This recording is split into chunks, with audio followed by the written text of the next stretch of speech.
Prvi put uopće Valjak, mislim da je Aki bio sam. Pa super je,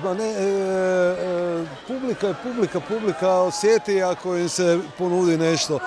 A mi se još uvijek trudimo ponuditi veselice na bini, svirati sebi za dušu, sebi za gušt, pa onda to ljudi osjete.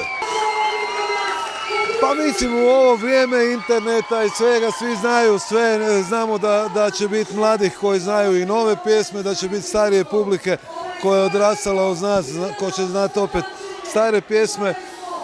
Super je, glavno je da ima dobar razglas, dobra rasvjeta, da je dobra bina, da se mi dobro osjećamo i onda čak i ako publika, ne znam, mislim, dešavalo se i to pogotovo kad smo po vani pa sviramo pred puno stranaca, pa ne znaju oni o čem se rade, onda prepoznaju energiju, emociju.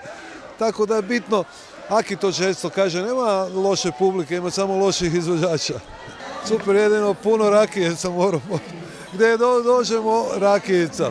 Ali dobro, super, baš ugodno. Nadam se da neće sad opet proći nekakvih puno godina da se vratimo.